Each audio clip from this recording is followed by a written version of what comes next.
Welcome to Chat with Nomads, where we uncover travel insights, business advice, adventure stories, and lifestyle tips with world travelers and digital nomads. Here is your host, Rax, from nomadsunveiled.com. Hi guys, welcome to another episode of Chat with Nomads. Today, very happy to have with us the couple behind the wanderingdaughter.com, Astrid and Clint. Hi guys, welcome to the show. Hi. Hi. Why don't you start off with an introduction about yourself or the family background so we have something to fall back on as the conversation continues. Sure. So I'm Astrid, and I'm the writer behind The Wandering Daughter. And we, as a family, have been traveling for about 2.5, almost 3 years now, since 2018. We traveled around Mexico. We first started traveling around the United States, and then since then have visited Mexico, France, Italy, Costa Rica, Indonesia, Philippines, Singapore, and Vietnam. Yeah. And now we're back here in Mexico. And we have 2 kids who are 10 and 7, and we homeschool them while we're traveling too. Yeah. And I'm Clint Bush, the other half, the technical half, I guess. I guess not too much more to add to that other than we also both work full time. That's how we sustain our travels. And we have a game company now too, which we started during the pandemic. Yeah, I saw on your blog there was this card game thingy, right? Yeah, Is that yeah. From what you guys produce? That's super interesting. Yeah. Okay, we'll go into that later because that's really interesting to hear about. Yeah, we're just excited to talk about that too. For sure. I'm interested because when I saw it, I was like, is this like a advertisement from just an ad by another company that's slotted inside? But I was okay, I don't think so because I have an ad blocker, right? So I was like, so this must be something you guys are doing, and that sounds super fun. Yep. But let's start off first by the main question on what actually got you guys to decide to go on the journey in 2018, right? It was around that time when you guys started off. Yeah, sure. Tell our story. Sure. So we've always had wanderlust. Astrid spent time in the Peace Corps, and so she lived in Africa for a couple of years. I've done a ton of road tripping around the U.S., so I think we always had wanderlust. We always kept having this idea of like 5-year plan to maybe go live somewhere else or do a little bit of travel. And we actually bought a house in 2016, the end of 2016. And so when we bought the house, we were like, now 5 years from now, maybe we'll put it off. We'll think about it another time. And there was a conference in Canada at the time that Astrid came across called the Family Adventure Summit. And it was the first iteration of this conference. And it just happened to be 5 hours away from Seattle, which is where our home is.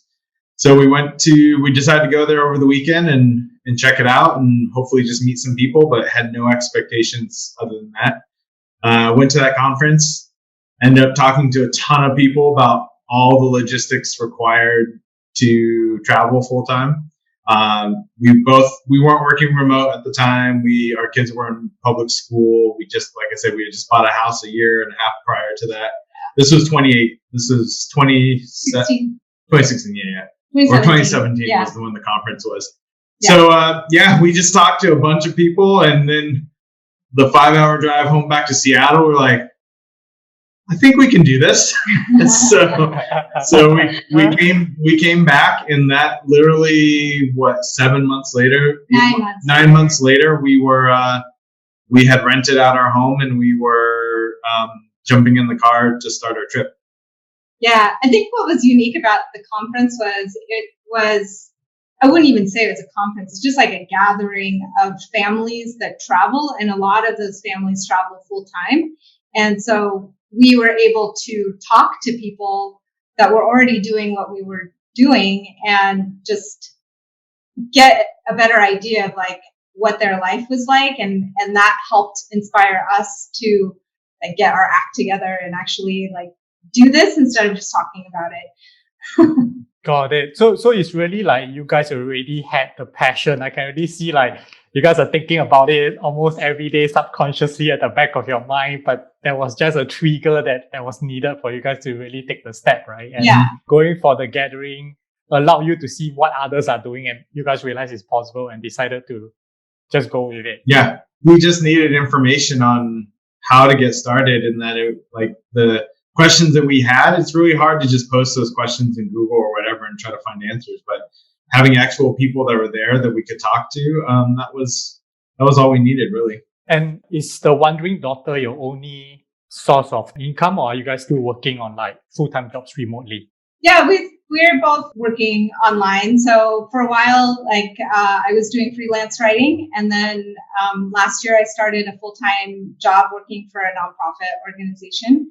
And the whole time that we've been traveling, Clint has been working remotely for a company based in Seattle. Yep.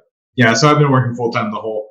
In fact, when I started, when we had that conference, we came back and I had been working remote for most of the week. Anyways, I would basically work from home and come into the office a couple days a week. So 4 or 5 months after that conference is when I approached my employer and just asked them. I had to talk to managers and meet and figure out logistics and all that, but ultimately they were okay with it. So that's basically what I've been doing for the last 2.5 years we've been traveling. Yeah. The blog is more of a passion project for me, and then this new company too is also at this moment a passion project. But we'll see where it goes after that. Yeah. Well, it all starts with your passion. That's already a very good start, I think. Like passion should be the foundation of whatever you do, and then that makes it easier to build up or to last through the difficult times, right? Yeah, absolutely. So Clint, you're a developer, right? So it was pretty easy for you to go remote. Yeah, actually wasn't hard at all. Like I said, I was already working remote most of the week and just come in the office a couple of days a week anyways. So there's not really a lot other than my IT department just wanted to know where I was. So beyond that, it wasn't hard. The only time it became hard is when we were in Asia. We were literally on the opposite side of the world of my company. And so that I just had to balance hours, work late into the night or work really early in the morning to try to cover hours. But other than that, Europe, Mexico, everywhere, it's been pretty easy to maintain office and relationships and things like that. So cool. So it's the typical time zone consideration. That's all, right? Yeah. Got it. And Astrid, did you change jobs when you switched to traveling, or were you able to convince your employer to really make it into a remote job, or how did it go? No, I ended up leaving my job in Seattle to travel. And part of that was, there were just HR logistics that I didn't want to have to deal with. But another reason was that we weren't really sure how the travel was going to happen, or how the travel lifestyle was going to be. And so we decided it might be a little bit easier of a transition if one of us was more like the stay-at-home parent and just focusing on the homeschooling, which actually helped a lot because that transition from the kids being in a traditional school to homeschooling was really rough the first year. And so having one of us really be able to focus our attention on that is helpful.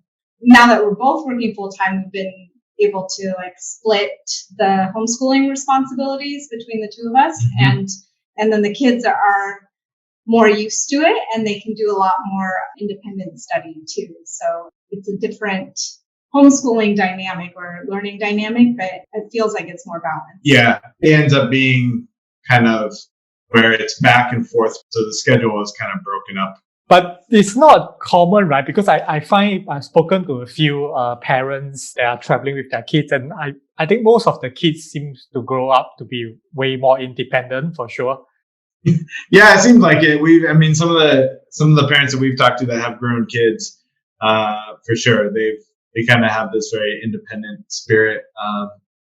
And I don't know, part of that is, I don't know if that comes from the parents, because the parents tend to be that way already. But then, the lifestyle is definitely, it's a transient lifestyle. That's the thing. It comes with its drawbacks, but it also comes with some benefits as well. And I think one of those benefits is the kind of the independent spirit. Got it. And touching back on the initial point, I was very interested when you guys were talking about the family dynamics, right? Like, talk to me about how is the family dynamic like? Is it the typical mother figure, father figure thing, or do you guys mix and match, or how does it work? And did it change along the way because of the way the job changes and the places you travel to? Yeah, I think we try to be conscious about not fitting into typical like gender roles, I think. Mm-hmm. And so, showcasing like Clint likes to cook. It's not just the mom that cooks, or, I'll do like, I don't know what is typically male stuff. But, like we try to share. Budget, so yeah. We do a lot of the budget. We try and share the responsibilities between the two of us, and hopefully that kind of modeling behavior rubs off on the kids so that they can see that parents can fill different roles in a family. That was us before we traveled too. I mean, we were very much like that way too. Well, it's interesting when we first started traveling, because Astrid quit her job, we did kind of fall into those very typical gender patterns where Astrid was with the kids all day and wasn't working, and I was working all the time to bring in the income. And so I think we actually didn't like that ultimately, because I like spending time with the kids. I like hanging out, like cooking, doing other things. So I didn't like being the sole the sole breadwinner, so to speak. And I know definitely Astrid did not like being the only one with the kids. So I think once we returned back to our pattern before, it was helpful to kind of reset some of the stresses and things we were going through. And just another part of like the family dynamic is after being with each other 24/7, you realize like being able to communicate your needs and your feelings and listening to what somebody's trying to communicate is really important. So I feel like as a family, we've really learned to understand like what are the things that make each other tick, or what are the things that make each other happy, and what are like some coping skills that we can help offer to, every other members of the family if they look like they're having a hard time. Yeah, it's all the stuff that you do normally in a family. It's just when you're traveling, we've said this a few times to different people, like when you're traveling and you're pretty isolated. I mean, I think a lot of people have this experience now because of the pandemic and because being inside with their family for long periods of time. But it really is true. Like when you start traveling, it's just you and your family for long stretches of time. So you really do those things that you can kind of focus on, but you can also have distractions when you're in kind of a normal traditional lifestyle. It's like you have school and you have work, and then you have extracurricular activities. A lot of that stuff doesn't exist when you're traveling, and so you're kind of forced to. I mean, you can't. Like arguments have to be resolved. Like they can't linger too long. I mean, that negative energy in the house, it dwells and it has to be dealt with. Otherwise, it just makes everything rough. Mm-hmm. So. Yeah, I really love this point because I was speaking to another Worldschooling mom, and I think this is a very obvious pattern that I started spotting across all the traveling families is that in a typical traditional family, when you're back home and everything, I would say at least half of your time you're not at home, right? You're either at work or your siblings or family members are at work. So there's a lot of things that you don't bother resolving just because you'll be like, anyway, I won't see them for the half of the day and then I'll just come back. And then there will be this problem that keeps getting propagated and keeps being there because no one wants to talk about it, right? Because it's kind of the hard thing to do. But when you start traveling and you're hanging around each other for 24/7, you just have to talk about it, right? Otherwise, it's so painful to be traveling around with this thing in your heart or in your mind that you're unhappy about. Yep, absolutely. We also all recognize we all have cycles too. I mean, we all have moments during the month or during a specific stay where we're feeling low or feeling high. So it's also trying to recognize those. That's cool. That's cool. And what are the main challenges you guys see when it comes to traveling with kids? One of the things that we've learned to do is not to overschedule ourselves. I think it's a natural instinct to, when you get to a new place, to try and like see as much as you can about this place, because who knows when we're going to be here next. Like we have to experience it to the most and like do everything and try everything and see everything. But when you're with kids, like they get really tired if you're going all the time. And so the challenge for us really is balancing like being able to experience a place, but also maintaining kind of like a slower pace of experiencing so that it doesn't overwhelm or it doesn't make us feel overexhausted, because then that will add to just the stress of day-to-day family life. I think if all of us are just tired and we're not having fun.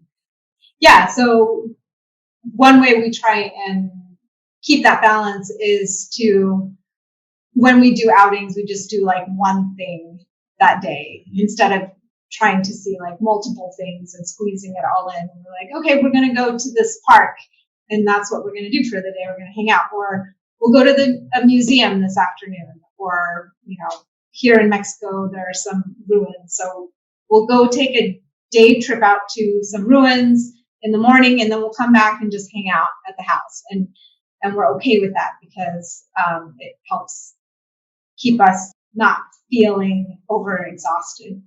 Yeah. The first time we realized that was really important, I think, was we were in Mexico 2 years ago, and it was a gorgeous sunny day. We were literally a 20-minute walk from the beach, and we were just tired. We're like, we're not going to leave the apartment all day today. We're going to stay inside.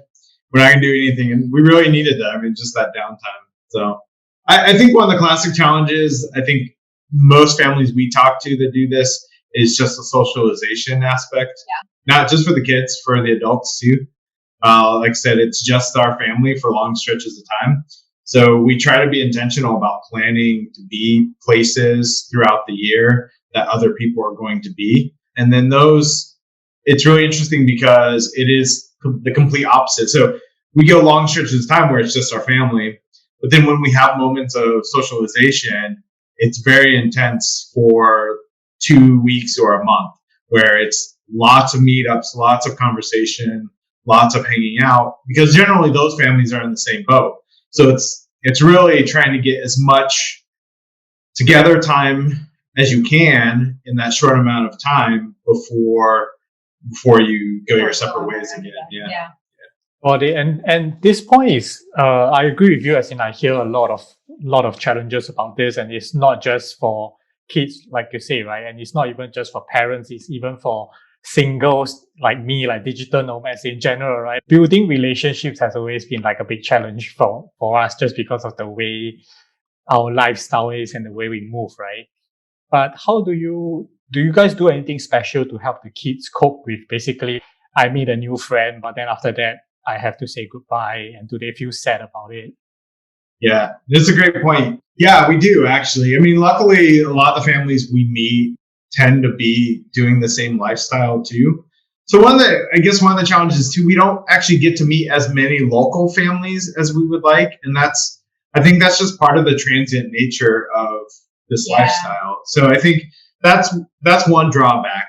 If you want to say there's a silver lining to that, you could say the silver lining is that the families we do meet are usually in the same lifestyle as us. So usually the way we help our kids, or there's similar ways of helping our kids. So for example, like Facebook Messenger for kids, that's like a common way that most of the families we meet all have accounts. And so then it's a matter of it's kind of like Twitter used to be in my world, in the developer world, where you exchange Twitter handles, and that's how you kind of shared information. So the kids are the same way. Like most of them all have, I'd say there's like the big two: Facebook Messenger for kids and Minecraft accounts. And those two ways are like Yeah. the social connection, because they can chat, they can do phone calls on Facebook Messenger, or they can do combined Minecraft play dates. Yeah, exactly. Where they like go into each other's servers and then they'll play together. In fact, that happens way more than anything like Zoom calls or anything like that. It's those two avenues I think tend to be the most. I would add also Roblox. Roblox too. It's also another game. So so basically they just play games together, but they're on their devices and somehow are able to connect with their friend who happens to be in another country, in another time zone, and they're playing the same game. So that's been helpful. And I think like what Clint alluded to earlier, like having planned meetups with other families is helpful too, because then the kids can look forward to that. It's hard now because we're alone, but at least I can see them. And the saying goodbye part is hard too, but they also know that it's not forever. Yeah, one of the things, it's a little cheesy, but one of the things that a lot of the Worldschooling families or a lot of the traveling families do is like, we don't say goodbye, we just say, until we see you later or something like that, right? It's this common thing because a lot of times we do see them later. Yeah. So yeah, I think those are the main ways. I think I'm trying to think if there's anything else now. I mean, that's mostly how we kind of stay in touch with people. Yeah. It's a disadvantage that we are moving frequently, but the advantage is also that we always have the choice to go to wherever they are, and if you really want to meet someone. Yeah, that's actually, I mean, traveling for us, it's really interesting because we can just plan to go somewhere. If a family is somewhere else, or we haven't seen friends of ours in a long time that live in a different part of the world in the United States, then we can actually plan to go there and stay there for a bit and see them. If there's family that we haven't seen in a while, or say like a family member is needing help around the house for a while, like we can go stay near them or with them for a month. So it's not only just the traveling around the world that's been nice, it's just the flexibility of being wherever we need to be has been really, really nice. For sure. Touching back on what you guys were saying just now, right, regarding like not packing your schedule too much, is the mindset more about, because I can understand you guys are probably also kind of slow travelers because you have the time, right? I kind of think it's hard to say it tangibly because it's a bit of a mindset thing whereby, like you mentioned, for normal travelers or backpackers, the mindset is always to go and see as many things as possible, right? So the priority becomes like a checklist of the places you visit. Whereas I find that when you're traveling slowly, the objective is just happiness. Yeah. As long as I feel happy that day, I can rest in the house and not do anything. I feel relaxed. That's the objective for the day. It's never really about, I have to see this place again. Yeah. No, that's absolutely true. I mean, here in Merida, for example, we end up revisiting taco stands or things like some of our favorite comfort things. Mm-hmm. We revisit multiple times. Whereas before, it's if you do it once, that's all, because that's all the time you have. So you do something else so that you can try to, like you said, so you can check it off a list. For us, it's more about what are the things we enjoy, and we'll try to explore deep and find more things to enjoy, but there's not like this pressing idea to try to pack in everything at once. Mm-hmm. Yeah. I would say though, one of the other objectives or benefits, at least for us as a family, is we travel slowly in order to experience the culture on a deeper level instead of just the superficial level of this is a site and here's another site and here's another site.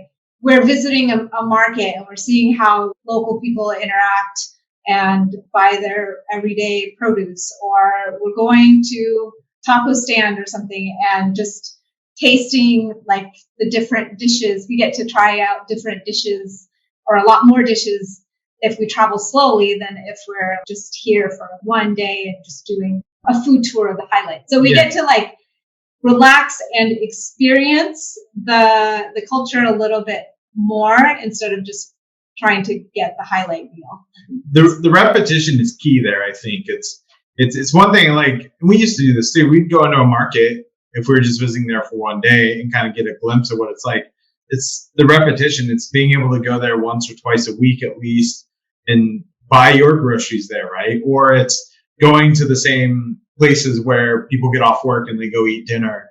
And so it's like the repetition. It's really about trying to like live in the place that we can, rather than just visiting it. And then seeing like the differences in the different places in those day-to-day things. Like one of the things we like to do is take public transportation, though right now we don't do it as much because of the pandemic, but in regular times, if we're in a city, we'll do like public transportation to get to different places. And that's always been like I don't know. I always think it's a fun way. Yeah. Because like you could get lost, you could end up on the wrong bus, or you could find especially when you don't know the language. Yeah. But you know, like we like taking the subway in New York or jeepneys in the Philippines, or in Mexico City, they also have like a subway and or the buses that collect those or the Yeah, for sure. I think in South America or in Latin America, there's a lot of more localized way of transportation that most tourists might not go to. But when you are there for longer, you'll be like, I'll just hop on and see where this thing takes me. Yeah. But it definitely is like if you're here for a longer period of time and you get lost, it's not that big of a deal as opposed to like if you get lost trying to get somewhere because you have to take a tour or something, you know, like you only have a few days. Yeah, if you burn a whole day like just trying to explore the city via bus, it's not that big of a deal.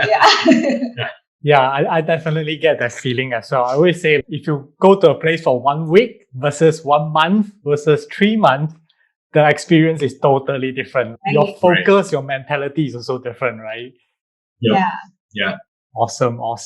That's kind of one of the good things I like about the ability to have the flexibility to choose whether you want to stay long or, you know, or if you don't vibe with the place at all and you want to leave beforehand, that's fine as well. So what are some of the factors that you guys use to choose where to go for your next destination? Oh, that's a great question. I think it depends on whether somebody in the family wants to go there.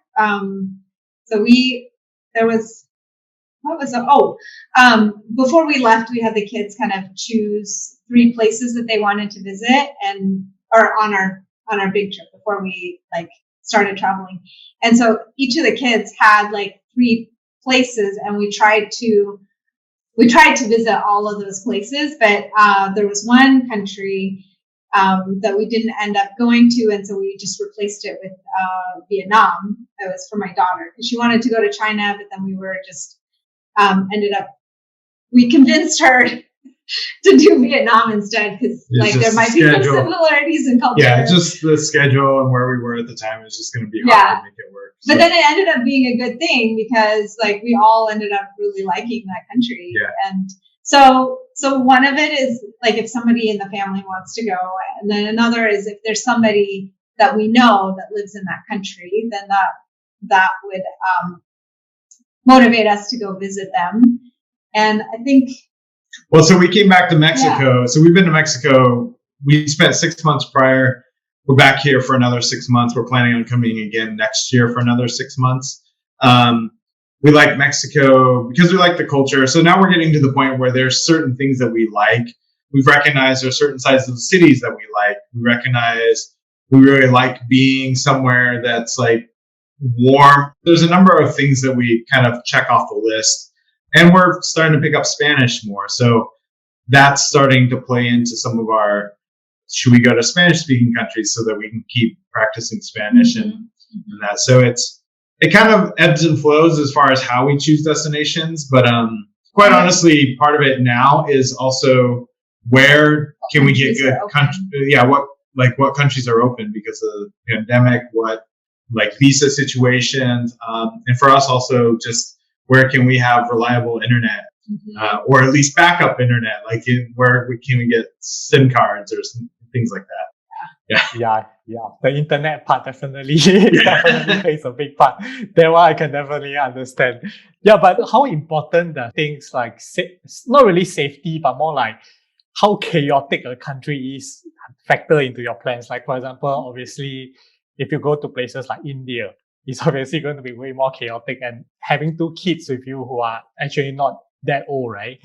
Is that a big part of the consideration? So we've actually been to India with our kids. So I was going to say, I don't think chaos enters our decision. No. I mean, we've been to India, we've been to Vietnam, we've been to Jakarta, Indonesia, which is also really crazy. Manila, Philippines. Manila, like we also love big cities. So we go to big cities, and big cities tend to be crazy, especially some of the Asian cities. So I would say like sometimes safety considerations. Yeah. We might be a little bit more mindful of that just because we have kids with us, but it's not going to like cross a destination off of our list if there's like a lot of news reports about, you know. Yeah, it's legit. Like it's legitimate safety concerns. I mean, things that are well vetted or or well stated that your risk levels. Yeah. It's not that we're really risk adverse, but that is the one consideration. So obviously, like if a country is going through any sort of like civil dispute or something like that, or political turmoil or something like that, that's just, again, that plays into, if we were backpacking or something, maybe that's a different mentality, but we're not. We're trying to live our lives and do homeschooling with the kids and things like that. So we hope to visit some of those countries someday, but right now they're just not on our list. Yeah, that makes sense. I mean, for safety concerns, that's probably like a legit concern for everyone who's traveling, right? Definitely don't want to go into places where there's a civil war happening. They'll just exactly. Yeah, and most of the time when such things are happening, you don't really get to see the city as well, because how long was it? 2 years ago, I was in Santiago, Chile, and there was like a civil protest that was very big, whereby there are lockdowns and stuff like that. And I basically didn't get to see a lot of things as well, because things close at 5, and by then nothing's open. Yeah. So what are some of because I saw one of these blog posts that I think is really interesting, and I believe most families would want to know, is what are some of the tips that you guys do for your kids? Like, I understand you make sure that they know both of your full names, so if they get lost in the crowd, you know, they are able to find you or like look for help. And what are some of these other good strategies to practice?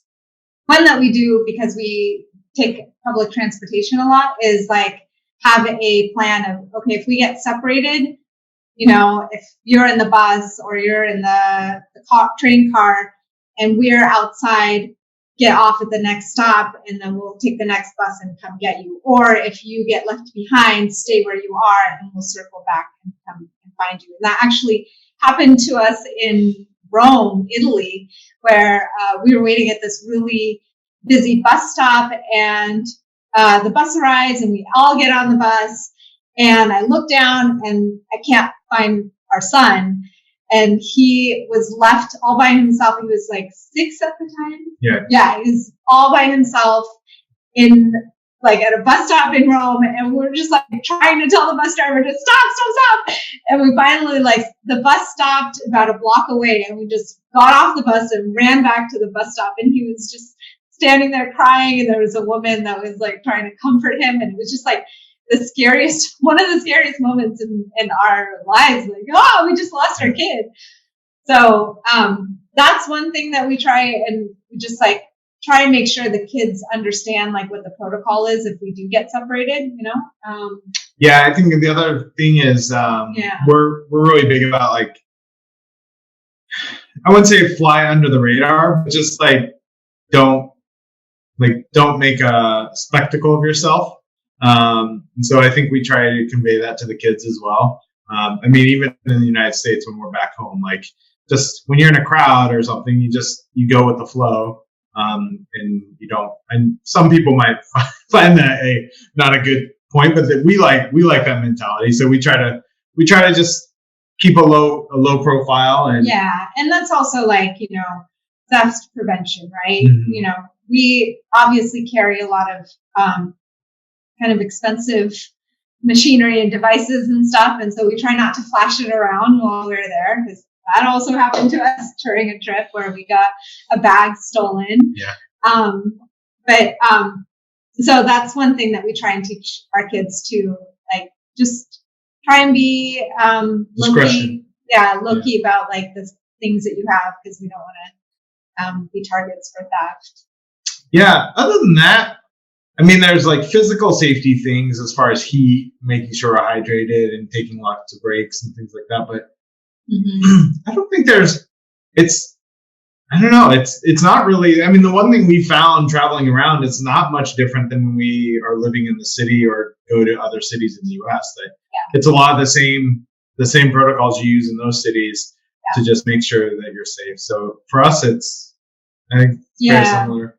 We have like, one thing that a friend of ours suggested, and this is what we do, is we have a safe word for the kids that only our family knows. And so if for some reason, like, we're not there and we send somebody to pick up the kids, we tell them the secret word. And so that the kids know, like, if they say that word, then it's okay to go with them. If not, then they just stay right there. Yeah.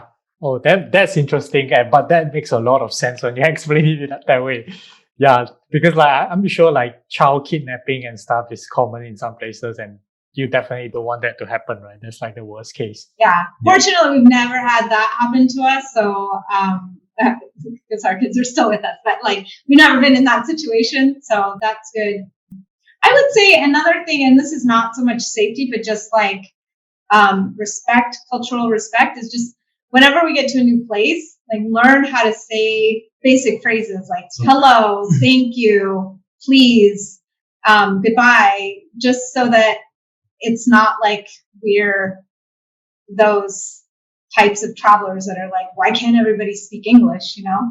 Like, so we try and impress that onto our kids too, so that that's something that they will, hopefully that's like a habit that they'll absorb, so that when they're grown-ups and traveling on their own, that's like their default behavior.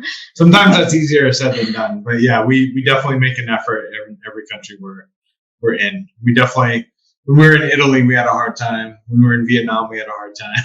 So, you know, it just depends. Sometimes the languages are a little bit harder for us to try to do, but we definitely make an effort. At least please, thank you, and some numbers and things like that. So, Yeah, I think that's really good lessons in life. I mean, especially if the kids see you guys doing it, it's just an example, right? They don't even think twice about it. It's just the natural state for them to be. And I think that's really important. And that's kind of an advantage of having the world as the classroom, right? Yeah. Yep. And so let's talk a bit about Worldschooling then, because this concept is getting really popular. But I also think there's no like real fixed way to do it. Like different parents are doing it differently.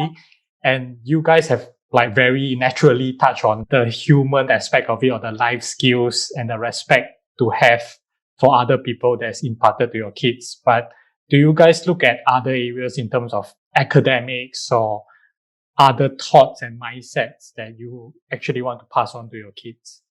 Well, I think for us, so some people, they consider Worldschooling as like separate from homeschooling, but it's really just like, it's just a type. It's just a type, or it could even, you don't even actually have to be traveling really to be Worldschooling, because it's really more of like, I like to say, it's more of a mindset than a learning philosophy, because it's identifying like experiences in the world that can be educational. So you could do that even when you're at home.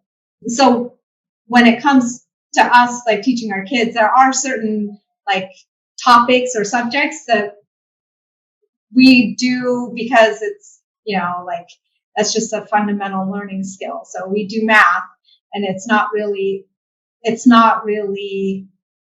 influenced by where we are. And we'll do, except sometimes I do math in Spanish. Oh yeah, so that's true. Sometimes we'll do math lessons where I just basically do math practice for addition, subtraction, and multiplication, but we do it in Spanish. Or something like spelling. Spelling obviously is not really gonna, or it's not really gonna be influenced by where we are. But sometimes we try and incorporate like our location into the learning. So if it's like a writing activity that I want to do, I'll have them write about like an experience that they had while they were traveling. Or if it's reading, we can we can read like stories from that culture that we're learning about. Or if it's a science type of activity, like I remember when we were in Costa Rica, we went and did like this canopy zip line tours. And so then we used that experience as like a basis for learning about like the different layers of the rainforest. So, or when we went like swimming with whale sharks or doing like a sea turtle activity in Mexico, we had like learned about that particular animal and their life cycle and all those things. So it's a good, like the travel experiences that we have it's a good like way to get inspiration for how to organize the activities, the learning activities that we do for school. Mm-hmm. Yeah. That's interesting. I'm curious actually about this part. Like, as parents, do you find that you have to consciously plan for this kind of stuff where you will spend, I don't know, maybe an hour thinking about, so we have done all these things. How can I structure a certain curriculum or certain activities to make it a learning topic? Or does it come like super naturally? Like you guys are just go for this and the next day you just do something without even like having to spend conscious effort to think about it? Okay. I think in the beginning we did spend a little bit more time being like, we did this activity, so now I'm going to do some research about like what kinds of things we can do to build around that activity. But now that we've been doing it for over 2 years, almost 3 years now, it's more like just natural. And we can say, let's look up some YouTube videos about, like we were talking about the planets last night. So let's look up some YouTube videos about stars and the solar system and maybe check out a book about it and then read it together and then see what kinds of things that we can do out of that. I definitely think it's a learned behavior. I think the comfort level where we are is pretty common among homeschoolers that we know, where worldschooling is really just putting the kind of world context on top of homeschooling. But a lot of the homeschoolers we know, they've just internalized it. It's just a learned behavior at a certain point. And so everything is a teaching moment, really. And so I think you just get good at doing that. We used to teach in daycare many, many years ago. And I think that's kind of where we started that skill to a certain extent, because you always had to find teaching moments or ways to like engage kids and things like that. So like I said, it's just a learned behavior, but it takes a little practice at first, but it does become intuition at a certain point. Mm-hmm.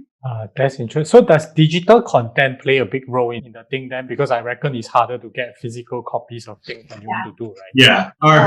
The kids' screens, iPads are essentially their number one tool. Just like our laptops are our number one tool. They get entertainment through that, but that's where they do a lot of their math lessons. They draw, they read, they do language. That's where their socialization happens sometimes. It's like that is probably our number one investment for them as far as actual like material things. That becomes really critical because we can't carry books, and we literally there's no room to carry anything like that. So but they have hundreds. I feel like we have hundreds of ebooks because we either will check them out from our public library back in Seattle. So it's easy we still have a library account from our home city, basically our home base. And so we'll just check out ebooks and then they can read that. Or sometimes if it's not available, we'll just buy the book on Amazon or something. And they go through books so fast that we're sometimes it's hard to keep up. A new book every other day. Yeah, for sure. But it's kind of nice. We also make them read for an hour a day. Yeah. So that's a good skill to learn from young for sure. Like I'm not a big reader, to be honest. So I always feel like I should read more, but I'm always a bit regretful that I didn't start with the habit of reading since young. So now I'm I take quite a long time to finish one book. The kids mainly read graphic novels right now, so that's normal. Still reading, but yeah. Cool. Let's talk about the game then. Like, is the game educational, or where do you guys get the inspiration from? in this card game, and just tell us more about what the card game is, because it's such a big genre, right? Yeah. So, Yeah. okay. Sure. So we have a card game called Stack the Scoops, and it's a ice cream themed matching card game where players have to build like sets of bases, ice cream scoops, and toppings, and then they collect points. And so the winner is whoever has like the most points at the end of the round.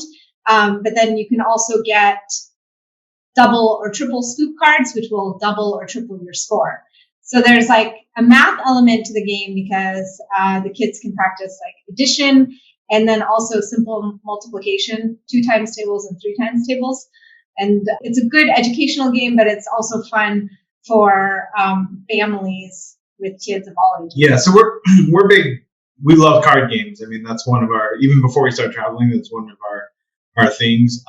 We love playing card games. And so we were playing, and I used to be a graphic designer before I was a programmer. So I have years as a corporate graphic designer. So I, just as fun, sometimes I like to redesign things that exist. So I've like redesigned a card game, one of my favorite card games, and we just had it printed just for our own use.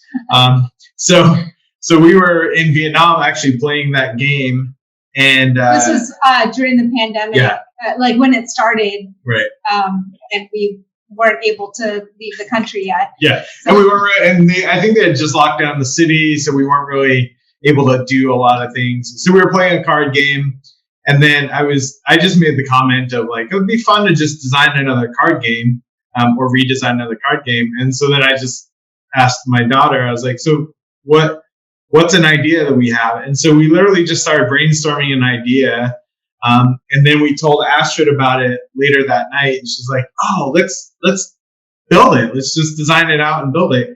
So the next day we literally cut out a ton of paper, and we just everyone in the family just drew a card, and we built the deck, and we played it several times just with those cut out pieces of paper. And then I think by the end of the next week, I had designed out the whole deck, and we had called our lawyer to start an LLC. Yeah, because we decided to just go ahead and like make it into a product and sell it on Amazon, because we were wanting to get into the Amazon product sales market basically, but we didn't have any kind of like product. You know, some people will just like buy whatever cheap product that seems like is interesting to them and then they'll sell that on Amazon. But we kind of wanted something where we felt like we were connected to it more. And so then this game ended up being like, oh, that's a good catalyst to get into the Amazon. So Amazon, it's been our business school. The last year has been our business school.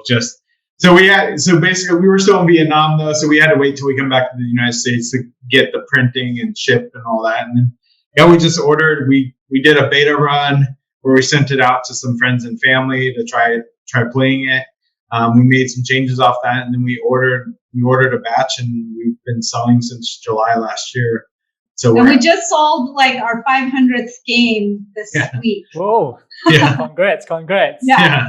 And we won two awards from different organizations that rate games. So we're really excited about our game.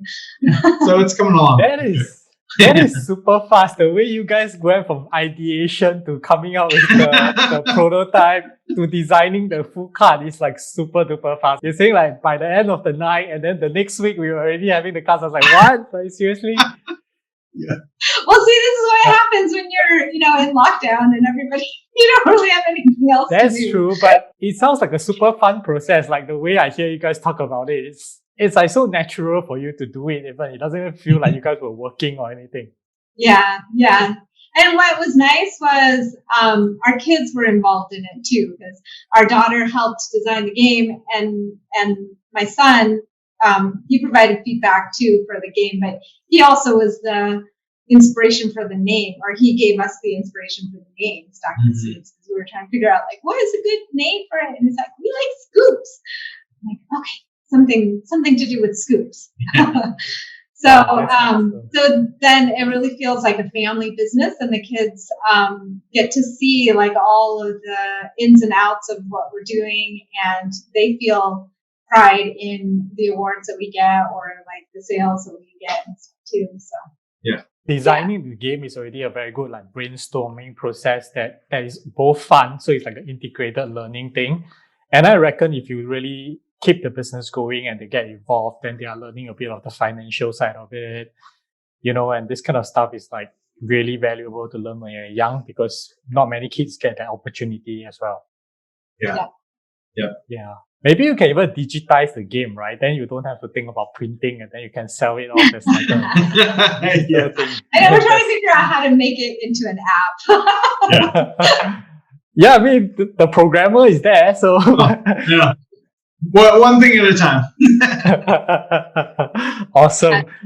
And talk to us a bit about the blog as well then, because that is obviously how I found you guys. How did it come about, and maybe a story behind the name? Because I feel like there's an interesting story behind it. Well, actually, I started the blog after I came back from the Peace Corps. So right after college or my undergrad, I decided to join the Peace Corps, and I went to West Africa, into the country of Togo, and I lived there for 2 years. I was blogging there, or I would say I just kept like an online journal about my experiences. But when I came back, my mom was saying, "Oh, my wandering daughter has come back." And so I thought, "Oh, that's a good name for a blog. I'm just going to name my blog The Wandering Daughter." And so I started a new one. Back then it was on Blogspot, and then became Blogger. So I had it on Blogger for a while, and it was still just like like an online journal, really, and only my mom and Clint read it. But then once I had kids and we started traveling, and I decided to turn it more into like a travel blog. And so that was like around 2016, or no, maybe 2014. Yeah, 14. Yeah. And then we moved it onto WordPress too, and just made it into like a more like robust blog and really focused on more family focused travel content. And then it's just now become, I feel like it's a good resource for families who are interested in like the kind of lifestyle that we do, but also just like how to travel and teach their kids, or world school, how to incorporate like learning into their travel experiences. Or family itineraries. I mean, that's true. Yeah. She gets a lot of traffic through family itineraries. People using her blog to figure out what to do with kids in a certain city. Mm-hmm. Like that. Yeah. So the benefit of us being in cities for at least a month or so is that then I have like 20 different things to do that I can list on my blog, as opposed to like, here are the 5 things to do in XYZ city. We have, here's 20 things you can do in, Guanajuato, Mexico, or like a 10-day Costa Rica itinerary or something like that. So I've had friends and I've had just readers send me messages of like, hey, we really liked this blog post that you did of like things to do, and we were using it when we went and visited the city. It was really helpful. So I think the blog is really a resource for families, whether they want to explore a city or whether they want to make the travel experiences a little bit more educational for their family. Places like Guanajuato is interesting too, because there's lots of like expat or nomadic articles around what to do in Guanajuato, but it's like there's very few family, or none that I know of, family articles of what to do in that city. So it's nice because some of the places we stay are just not like huge tourist destinations for families anyways. And so it's just another interesting niche of writing. Mm-hmm. Yeah, I think that's a very good niche to have, just because, especially in the things to do segment, because I mean, for individual travelers like me, it's easy, right? I go there. If things don't work out, I can go somewhere and it's easy for me to find stuff to do because I just need to care about myself, right? Yeah. But when you have kids, obviously you have way more considerations about, is it fun for the kids, and then how safe is it? And all these are you definitely want a second opinion or this kind of thing, right? And that really helps to have information from another parent. Mm-hmm. Yeah.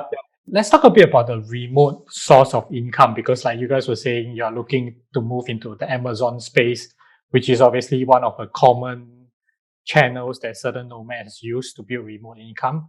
Are there other things that you guys are looking into or doing, or maybe to build off the foundation of the blog that obviously has a good amount of traffic?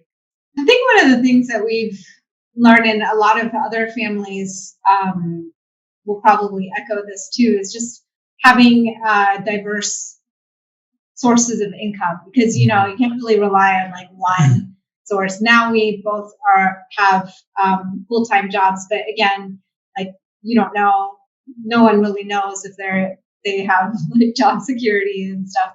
But in the future, I think yes, we'd love to have this Amazon business, and I think we were looking also into potentially like more property rentals or something like that. Yeah. But that's sort of like further on down the line, because we have our house in Seattle that we have for rent. So if that is something, I don't know, that could be another source of income. Yeah, we've been talking about maybe we talked to a lot of families who they do have some sort of real estate investment, whether it's just other homes that they rent out, or some of them have gotten into commercial investment. But so that's something that is kind of on our radar. We just haven't made that leap yet.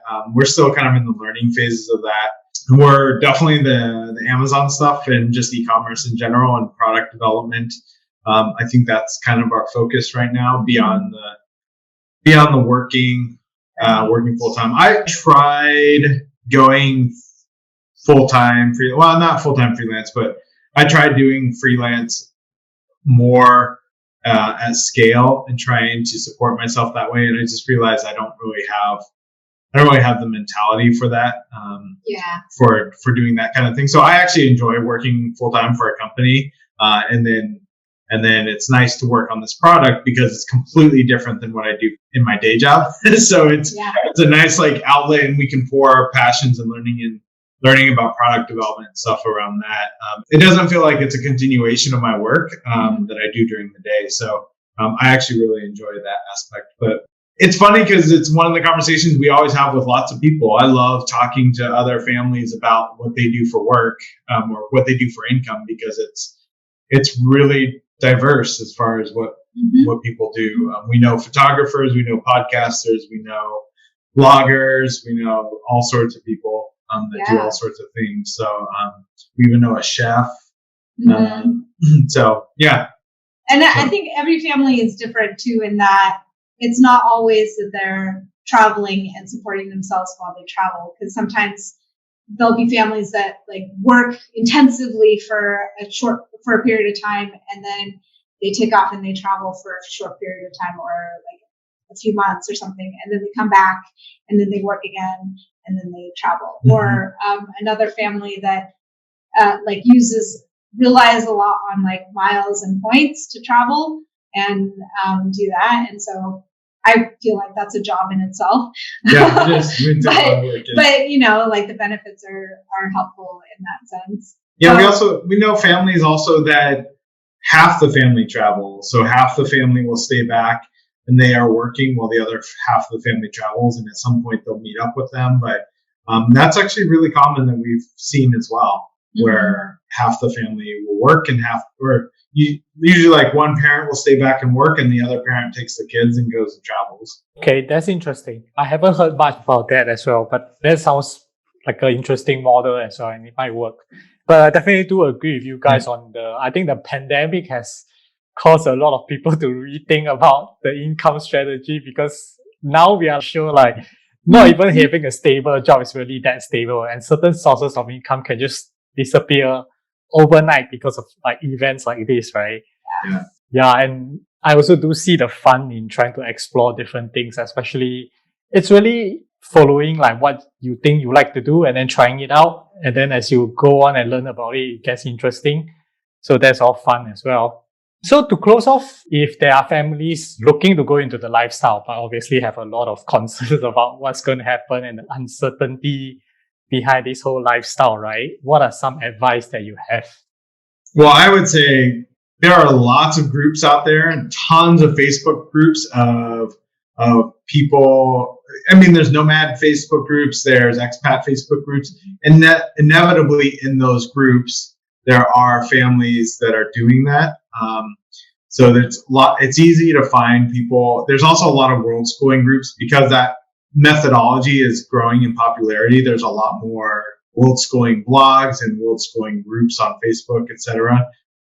Just like we started, my advice, just like find people or organize a meetup, see if there's any Worldschoolers in your area. I mean, granted, this is post-pandemic, but even during pandemic, like you could do a virtual meetup, but just try to organize like a Zoom call or after the pandemic, a meetup if any Worldschoolers are in your area, and just have conversations with them. Like ask them any questions you possibly have, or do a mastermind session, like organize a mastermind session with other Worldschoolers. And all it is information. I mean, it's the same with starting businesses, right? You can't start a business unless you have information on what are the things you need to get started. So it's just a matter of having that information and seeing how it applies to your situation. Mm-hmm. I think also taking time to think about like why you want to do this too. Like, do you want to travel because you're curious about the world, or you want to give your kids this type of experience? Or is there something that you feel like is missing in the relationship or in the family dynamics that you feel like travel would fill that void? Sometimes not having a good understanding of like why you're doing it in the first place is going to make those challenging times that you face a lot more challenging. And so if you come with it with like an understanding of, we're doing this because XYZ, then when you're faced with hard times, then you can say, okay, remember why we're doing this. Remember what the benefits are. Yeah. I think it's a healthy, like, I can't remember where I read this. It might have been like 4-hour work week or something, but like, imagine what your obviously worst case scenario is, everyone knows what worst case scenario is, but imagine you go and you don't like it, or imagine what that situation looks like if you go, you don't like it, or you go and you start to run out of money. Like, chances are most people have some sort of support system to come back to, or they have a plan B. Mm-hmm. So just have that in your mind so that you know what that is. And then the last thing for me, I think, is just start small. So we started by road tripping around the US. Yeah. And then we went to Mexico, and then we just kept moving time zones away from the US. But we did it in an iterative style instead of just jumping all the way to Asia, for example, from the United States. So start small, start in your comfort zone and extend to the edge of it and keep extending out. And then pretty soon you'll realize that like your comfort zone is essentially non-existent. or it's huge. Yeah, or it's huge. Yeah, sounds good. Those are really good advice. I think like basically have an idea on why you're doing it, have a backup plan on what if it fails. And there's like a whole lot of information out there so it's really about just taking the first step to seek out the information, and then it's just a small step. It will just get you guys going on the road already. Cool. That sounds good. So thank you guys for coming on today. There's a lot of information that you guys shared that I think will be really valuable for a lot of families that are looking to do this or trying to Worldschool their kids. That would be awesome. Yeah, you're welcome. Yeah, thanks for having us. Thank you for listening to Chat with Nomads. Please remember to subscribe and leave a review wherever you listen to your podcasts. And be sure to share with your friends. Also, we'd love to know what topics you'd like to hear more about. To stay updated on the latest, join us on our mailing list at chatwithnomads.com. You can also find more travel and nomading tips at Nomads Unveiled.